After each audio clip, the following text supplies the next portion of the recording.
శ్రీ గురుభ్యో నమః. శ్రీ ఆదిశంకర విరచిత శ్రీ కనకదార స్తోత్రం. అంగం హరేః పుళకభూషణమాశ్రయంతి భృంగాంగణేవ ముకులాభరణం తమాలం అంగీకృతా కిల విభూతిరపాంగలీలా మాంగళ్యదాస్తు మమ మంగళదేవతాయాః. ముగ్ధా ముహుర్విదదతి వదనే మురారేః ప్రేమత్రపా ప్రణిహితాని గతాగతాని మాలాదృశోర్మధుకరీవ మహోత్పలేయా సా మే శ్రియం దిశతు సాగర సంభవాయాః. ఆమీలితాక్షమధిగమ్య ముదా ముకుందం ఆనందకందమణిమేషమణంగతంత్రం ఆకేకరస్థితకణీనికపక్ష్మనేత్రం భూత్యై భవేన్మమ భుజంగశయాంగనాయాః.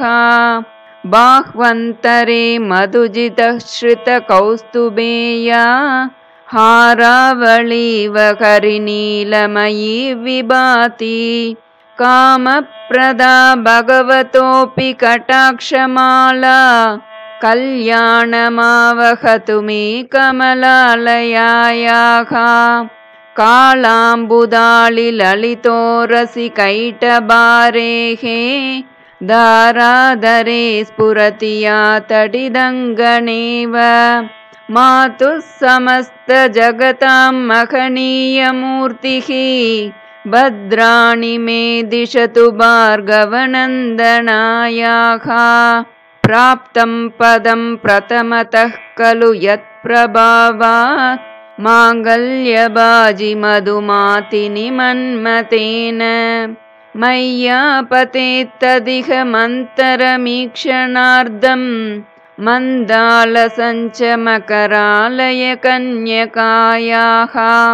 విశ్రామరేంద్ర పదవిభ్రమదానదక్షం ఆనందహేతురధికం మురవిద్విషోపి ఈశన్నిషీదతు మయి క్షణమీక్షణార్ధం మిందీవరోదర సహోదరమిందిరాయాః. ఇష్టావిశిష్టమతయోపి యయా దయార్ద్ర దృష్ట్యా త్రవిష్టపపదం సులభం లభంతే దృష్టిప్రహృష్టకమలోదర దీప్తిరిష్టాం పుష్టిం కృషిష్ట మమ పుష్కరవిష్టరాయాః. దద్యాదయానుపవనో ద్రవిణాంబుదారాం అస్మిన్న కించన విహంకశిశౌ విషన్నే దుష్కర్మ గర్మమపనీయ చిరాయ దూరం నారాయణ ప్రణయినీ నయనాంబువాహః.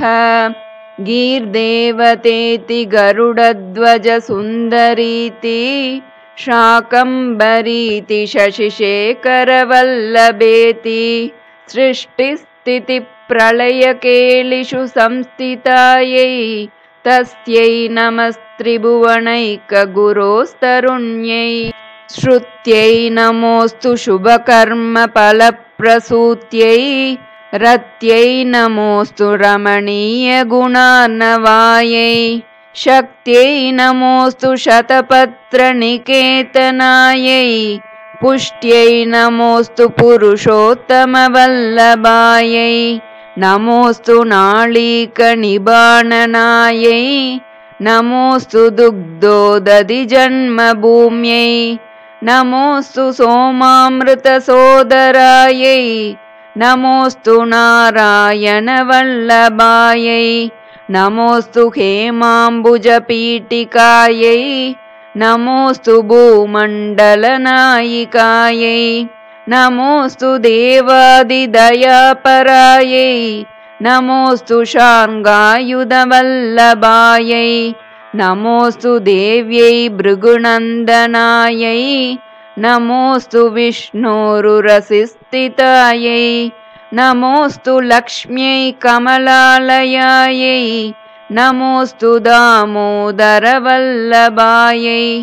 नमोऽस्तु कान्त्यै कमलेक्षणायै नमोऽस्तु भूत्यै भुवनप्रसूत्यै नमोऽस्तु देवादिभिरर्चितायै नमोऽस्तु नन्दात्मजवल्लभायै सम्पत्कराणि सकलेन्द्रियनन्दनानि साम्राज्यदानविभवानि सरोरुहाक्षि त्वद्वन्दनानि दुरिताहरणोद्यतानि मामेव मातरनिशं कलयन्तु मान्ये यत्कटाक्षसमुपासनाविधिः सेवकस्य सकलार्थसम्पदः सन्तनोति वचनाङ्गमानसैः त्वां मुरारिहृदयेश्वरीं भजे सरसिजनिलये सरोजहस्ते धवलतमांशुकगन्धमाल्यशोभे भगवति हरिवल्लभे मनोज्ञे त्रिभुवनभूतिकरिप्रसीद मह्यं दिग्गस्तिभिः कनककुम्भमुखावसृष्ट स्वर्वाहिनी विमलचारुजलाप्लुताङ्गीं प्रातर्नमामि जगतां जननीमशेष लोकादिनाथगृहिणीम् अमृताब्धिपुत्रीं कमले कमलाक्षवल्लभे त्वं करुणापूरतरङ्गितैरपाङ्गैः अवलोकय माम् अकिञ्चनानां प्रथमं पात्रमकृत्रिमं दयायाः देवि प्रसीद जगदीश्वरि लोकमातः कल्याणदात्रि कमलेक्षणजीवनाते